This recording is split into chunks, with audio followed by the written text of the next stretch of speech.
حدیث میں آتا ہے کہ حضرت عیسیٰ علیہ الصلوۃ والسلام آسمان سے نازل ہوں گے، اتنی اوپر سے زمین پہ آئیں گے. یہ اسباب کے خلاف ہے نا، یہ بات انسان کے لیے تو ممکن نہیں. جب آپ زمین کے خول سے باہر جاتے ہیں آکسیجن ہی ختم ہو جاتی ہے، زندہ رہنا ممکن نہیں ہے. لیکن عیسیٰ علیہ السلام کو اللہ نے اپنی قدرت سے زندہ رکھا ہوا. جب قرب قیامت میں دمشق میں عیسیٰ علیہ السلام آئیں گے تو حدیث میں آتا ہے کہ امام مہدی شام میں نماز کے لیے کھڑے ہوئے ہوں گے، عصر کی نماز کے لیے. مصلی پہ مینار ہے، اس پہ کون نازل ہوگا؟ تو مینار سے پھر سیڑھیاں لگائی جائیں گی حضرت عیسیٰ کے اوپر. مال کی بات ہے اللہ وہاں سے یہاں تک آ گئے، تھوڑا سا تو رہ گیا فاصلہ. اب سوال پیدا ہوتا ہے کہ جب ادھر سے ادھر تک آ گئے تو تھوڑا سا تو رہ گیا ہے نا. اب یہاں سیڑھیاں کیوں لگائی جا رہی ہیں؟ بھائی دنیا کیا ہے، ادھر سیڑھیوں سے جانا ممکن نہیں تھا، وہ اللہ اپنی قدرت سے ہی لے گیا. یہ دنیا دارالاسباب ہے، یہاں پہ کیا لگیں گی؟ وہاں سے نیچے اتریں گے، اتنے بڑے بڑے بال ہوں گے جن سے پانی بہ رہا ہوگا. کیونکہ حضرت عیسیٰ علیہ السلام کو جب سولی پہ لٹکایا جا رہا تھا اس وقت آپ نے غسل کیا تھا، تو اللہ نے ان کی شکل کا کوئی آدمی کر دیا اور عیسیٰ ابن مریم کو آسمانوں پہ اسی حال میں. اور قرب قیامت میں جب نازل ہوں گے تو عصابۃ تغزو مع عیسیٰ ابن مریم، نبی نے فرمایا میری اس امت کے لیے جنت کی ضمانت ہے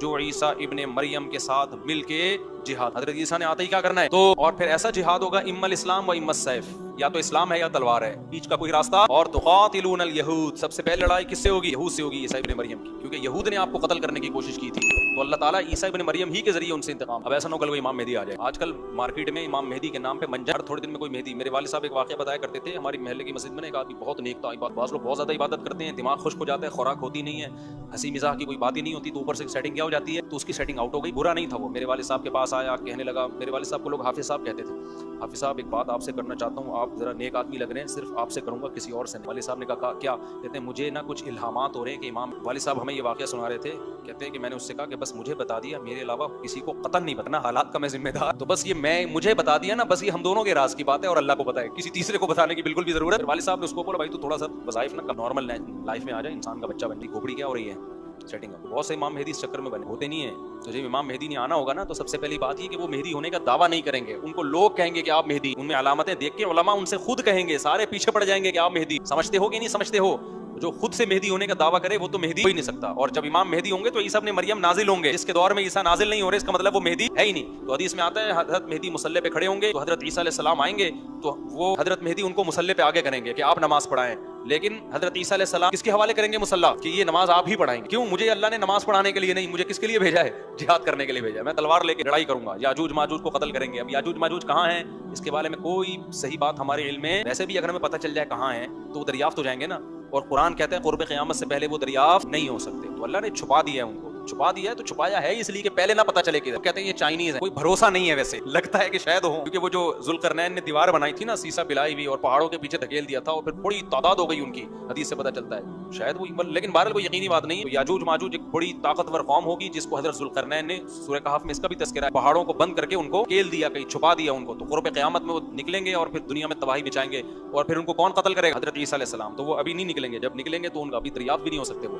باقی وہ کچھ کہتے ہیں مریخ میں، کچھ کہتے ہیں کہاں ہیں، ہمیں نہیں پتہ کہاں ہیں. ظاہر تو لگتا ہے زمین میں ہی ہے، کیونکہ ذوالقرنین جو گئے تھے مشرق اور مغرب، شمال جنوب کا انہوں نے سفر کیا، اسی زمین میں کیا تھا سفر. تو واللہ اعلم. ہمیں بس اجمالی طور پر ان چیزوں پہ ایمان لانا ضروری ہے. ان کی ڈیٹیل ہمیں بتائی نہیں گئی ہے تو ہمیں ڈیٹیل میں جانے کی اجازت نہیں. باقی قیاس آرائیاں ہوتی ہیں، صحیح بھی ہو سکتی ہیں، غلط بھی ہو سکتی ہیں. اچھا تو میں یہ عرض کر رہا تھا 309 سال وہ سوئے. وَنُقَلِّبُهُمْ ذَاتَ الْيَمِينِ وَذَاتَ الشِّمَالِ، اللہ کہتے ہیں ہم ان کو پلٹتے تھے. اب ادھر کو کرو. وَكَذَلِكَ بَعَثْنَاهُمْ، 309 سال کے بعد ان کو اللہ نے جگایا. پوری حکومت بدل گئی، پوری حکومت کا تختہ پلٹ. اب جب 309 سال کے بعد اٹھے ہیں تو پیٹ کمر سے چپکا ہوا ہے، ٹھیک ہے نا، بھوک لگ رہی ہے ٹائٹ والا. کیا کہتے ہیں؟ کم لبثتم. پہلے آپس میں کہنے لگے ہم کتنا سوئے ہیں. ایک نے کہا لبثنا یومن او بعض یوم، یا تو پورا دن سوئے ہیں، کیونکہ سورج جب ہم سوئے تھے تو یہاں تھا، اب یہاں ہے. لیکن جب یہاں ہیں تو اس کا مطلب پورا دن تو نہیں سوئے، پورا چکر تو ہو جانا چاہیے تھا نا. مثال کے طور پر وہ سوئے تھے مغرب کے وقت اور آنکھ کھل رہی ہے اشراق کے. اب کنفیوز ہو رہے ہیں نا کہ یار اگر ہم تھوڑا سوئے ہیں تو یہ تو ہمیں لگ رہا ہے بہت زیادہ سوئے ہیں، 24 گھنٹے سے زیادہ تو سو نہیں سکتا. کوئی کہنے لگے یا تو ہم پورا ایک دن سوئے ہیں یا شاید اس سے کم سوئے. کم سونے پر یہ اعتراض ہو رہا ہے کہ نیند تو بڑی شاندار طریقے سے پوری ہوئی ہے، 4-6 گھنٹے میں ایسی ہوتی نہیں ہے.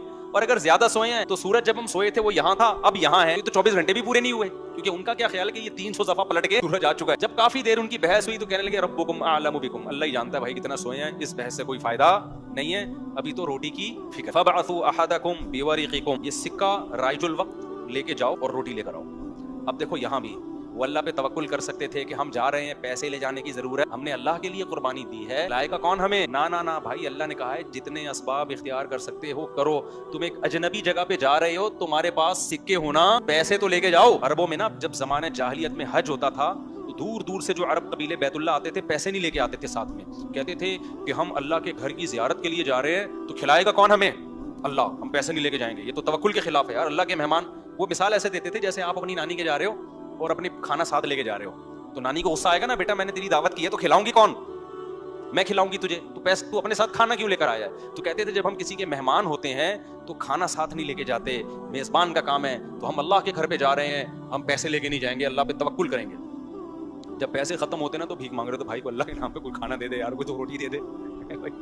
جب پیسے ختم ہوتے تو کیا کرتے یار, کہیں سے جگاڑ, پھر چوریاں چکاریاں شروع کر دیتے. تو قرآن میں اللہ نے آیت نے نازل کی, وَتَزَوَّدُوا, جب حج کے لیے جاؤ تو زاد راہ لے کے جاؤ, پیسے لے کے جاؤ. کیوں؟ فَإِنَّ خَيْرَ الزَّادِ التَّقْوَىٰ, سب سے بہترین زاد راہ تقویٰ ہے. وہ توکل جو تمہیں بھکاری بنا دے, گنہگار, کیونکہ بھکاری پن یہ تقویٰ کے خلاف ہے. تو پہلے تقویٰ کی فکر کرو کہ لوگوں کے سامنے ہاتھ نہ پھیلانے پڑے.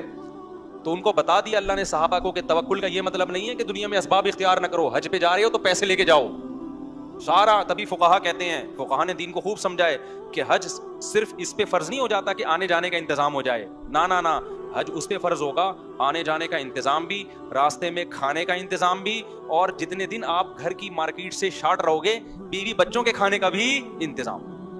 آپ کا حج کا آ گیا بھائی, آپ نے کہا میرا جہاز کا ٹکٹ بھی ہو گیا, ہوٹل کا کرایہ بھی ہو گیا, کھانے پینے کا انتظام بھی ہو گیا, نکل گئے 40 دن کے لیے. بچے کہہ رہے ہیں ابا مارکیٹ سے کیا ہو گیا, ابا ہم کیا کھائیں یہاں پہ. تو ابا کہہ رہا ہے بیٹا میرے لیے چونکہ آنے جانے کا پراپر انتظام ہو گیا تھا تو مجھ پہ حج فرض ہو گیا ہے, کیونکہ اللہ نے کہا ہے جس میں استطاعت ہے حج فرض ہے, تو مجھ میں استطاعت ہے حج فرض ہے.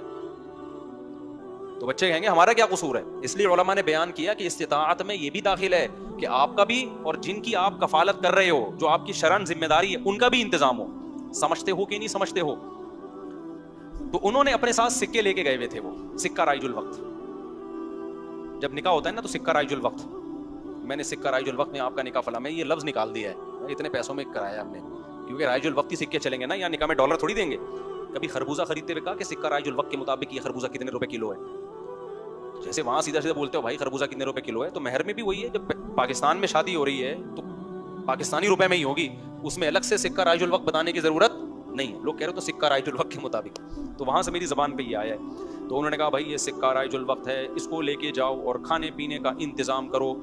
پھر کہنے لگے دیکھو وَلْيَتَلَطَّفْ, چپکے سے جانا, وَلَا يُشْعِرَنَّ بِكُمْ أَحَدًا, کسی کو تمہارے بارے میں پتہ نہ چلے. ایسے منہ لپیٹ کے نا چھپڑ میں جانا اور روٹی لے کے چھپڑ میں واپس آ جانا. اس سے بھی پتہ چل رہا ہے کہ وہ اپنی حفاظت کا پورا انتظام کر رہے ہیں, پھر اللہ پہ توکل کر رہے ہیں. کتا بھی ساتھ لے کے جا رہے ہیں تاکہ اجنبی لوگوں سے ہماری حفاظت ہو, یہ بھی پورا انتظام. اور اس کے بعد بھی ایک بندے کو بھیج رہے ہیں بھائی لپٹ کے جانا, پتہ نہ چلے پکڑے نہ جائیں ہم. اور آگے انہوں نے کیا کہا, فَلْيَنظُرْ أَيُّهَا أَزْكَىٰ طَعَامًا, دیکھنا پاکیزہ کھانا ہو, حلال کھانا لے کے آنا. اس سے بھی پتہ چلتا ہے کہ چونکہ غیر مسلم ریاست تھی نا, وہاں ان پر واجب تھا کہ کھانا خریدنے سے پہلے تحقیق کر لیں کہ حرام ہے یا حلال. اسلامی ملک میں اس تحقیق کی ضرورت نہیں ہے کیونکہ حلال ہی ہوتا ہے. یہاں آپ ہوٹل میں بیٹھ کے پوچھیں یہ گدھے کا گوشت ہے یا بکرے کا گوشت ہے, وہ رکھ کے ایک تھپڑ لگائے گا آپ کو. کیوں بھائی, غالب یہی ہے کہ جب سامنے والا انسان ہے اور مسلمان ہے تو گوشت بھی انشاءاللہ حلال ہی ہوگا. سامنے والا گدھا نہیں ہے تو گوشت بھی گدھے کا. یہاں بھی گدھے کے گوشت بکے ہیں مگر ان کا ریشو کم ہے نا, عموماً تو حلال ہی ہوتا ہے. لیکن جب آپ غیر مسلم ریاست میں جاتے ہیں, پھر جب بھی آپ کوئی چیز خریدیں گے تو آپ پر تحقیق کرنا واجب ہے, بھائی یہ حلال ہے یا نہیں. میں یورپ میں جہاں بھی ہوٹل میں جاتا تھا پہلے پوچھتا تھا ابے یہ مرغی حلال ہے کہ حرام ہے, وہ کہتا تھا حلال ہے. کیسے پتا چلا حلال ہے؟ ٹھپا تو سب نے لگایا ہوا ہوتا ہے حلال کا. کہاں سے خریدی آپ نے؟ وہ بتاتا تھا فلاں سے. میں نے کہا آپ کو پتا ہے کہ وہ ہاتھ سے ذبح کرتے ہیں کہ جی ہمیں تو نہیں پتا. میں نے کہا پھر ہم بھی نہیں کھائیں گے. بھائی یہ غیر مسلم ریاست میں یہ تحقیق کیا ہے؟ اطمینان ہو جائے کہ ہاں جی ہاتھ کا ذبیحہ ہے, بسم اللہ اللہ پڑھ کے کرے تو پھر آپ کھا سکتے ہیں, ادروائز نہیں کھا سکتے آپ. پھر آپ چلغوزے کھائیں, کچھ بھی کھائیں, گزارا کریں آپ. سمجھتے ہو؟ تو ان لوگوں نے بھی کیا, حالانکہ یہ کتنے شدید بھوکے تھے نا, ان کو تو چاہیے تھا بولتے یار تو جا اور جو ملے لے آ بس اٹھا کے, جو ملے. ابھی حلال حرام کے چکر میں پڑنے کی ضرورت نہیں, بہت ہو گیا یار بھوک دیکھ, ابھی تو ابھی پھر بھی آگے حلال حرام کی تحقیق کرے گا.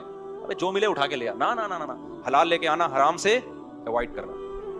اب جب وہ بندہ آیا نا سکہ رائج الوقت لے کے, تو جب وہ اس نے سکہ دیا تو وہ دکاندار نے بولا بھائی یہ کون سے زمانے کا سکہ لایا بھائی تو, ٹھیک ہے نا, یہ کرنسی تو کیا ہو گئی ہے, 300 سال پہلے یہ نوٹ ختم ہو چکے ہیں. اس پہ تو جس بادشاہ کی تصویر ہے وہ بھی بت پرست بادشاہ تھا, اس کا تو خاتمہ ہو گیا ہے. یہاں تو جہاد ہوا, دوسری قوموں نے حملہ کیا, پوری ریاست کیا ہو گئی ہے, ختم. اچھا وہ بھی دیکھ رہا تھا کہ یار یہ تو وہ شہر ہی نہیں لگ رہا, میں کوئی گوگل نے غلط تو نہیں بتا دیا کہ